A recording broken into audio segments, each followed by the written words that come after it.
BJP में शुरू हुआ अंदरूनी खेल। योगी आदित्यनाथ के पर कतरने के लिए मोदी और अमित शाह ने रची प्लानिंग।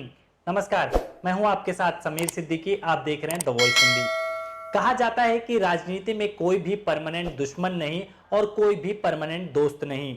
अगर आप किसी राजनीतिक पार्टी के कार्यकर्ता या नेता है या फिर आपने कभी किसी राजनीतिक पार्टी के लिए काम किया होगा तो आपको यह अच्छे से पता है कि वहां पर किस तरीके से नेता कार्यकर्ता एक दूसरे को नीचा दिखाकर ऊपर जाने की कोशिश करते हैं। यहां भी मामला ठीक उसी तरीके का है।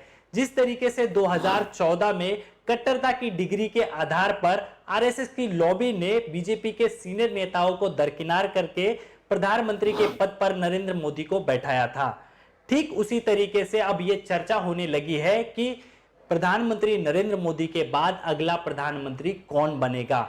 इसको लेकर कई दिनों से यह चर्चा रही है कि क्यों ना अगला प्रधानमंत्री योगी आदित्यनाथ को बनाया जाए। इसी चर्चा को विराम देने के लिए प्रधानमंत्री नरेंद्र मोदी और अमित शाह ने योगी आदित्यनाथ के पर कतरने के लिए एक मास्टर प्लानिंग रची है, क्योंकि प्रधानमंत्री नरेंद्र मोदी कतई नहीं चाहते कि अगला प्रधानमंत्री योगी आदित्यनाथ को बनाया जाए, क्योंकि अमित शाह पहले से ही कतार में खड़े हुए हैं। साथ ही अमित शाह और मोदी कतई नहीं चाहेंगे कि अगला प्रधानमंत्री गुजरात से ना आए।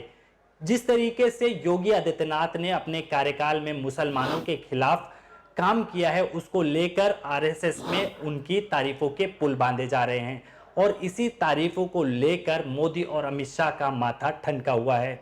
सूत्रों की माने तो अमित शाह और योगी आदित्यनाथ की बिल्कुल भी नहीं जमती और कई मौकों पर अमित शाह योगी आदित्यनाथ को फटकार भी चुके हैं।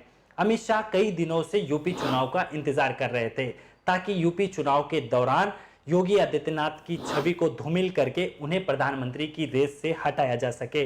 इसका सबसे पहला झटका योगी आदित्यनाथ को तब मिला जिस तरीके से पिछले कई दिनों से पार्टी के मंत्री और विधायक बीजेपी को टाटा बाय बाय करके सपा में शामिल हुए हैं। तो ऐसा बताया जाता है कि ये एक मोदी और अमित शाह की प्लानिंग के तहत हुआ है और इससे योगी आदित्यनाथ के पर कतरे जा सकते हैं। साथ ही उन्हें दूसरा झटका तब दिया गया जब उनके कई समर्थक विधायकों का टिकट काट दिया गया है। अब योगी ने सोचा कि अपनी कट्टरता की छवि को बरकरार रखने के लिए क्यों ना मथुरा से चुनाव लड़ा जाए। इसीलिए पार्टी के समक्ष योगी आदित्यनाथ ने यह मांग रख दी कि उन्हें मथुरा से टिकट दिया जाए, लेकिन पार्टी ने साफ मना कर दिया। फिर योगी आदित्यनाथ ने कहा कि मथुरा से नहीं तो अयोध्या से दे दीजिए। तो पार्टी ने कहा कि प्रधानमंत्री नरेंद्र मोदी राम मंदिर के लिए अयोध्या में कई साल से मेहनत कर रहे हैं और आप वहां जाकर चुनाव प्रचार में राम मंदिर का पूरा क्रेडिट लेना चाहते हैं, ये तो कतई नहीं होगा।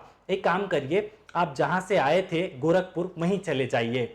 ऐसी भारी बेइज्जती करके योगी को मोदी और अमित शाह ने पहले ही बैकफुट पर ढकेल दिया है और सूत्रों की माने तो योगी आदित्यनाथ को गोरखपुर से मोदी अमित शाह मिलकर चुनाव हरा रहे हैं।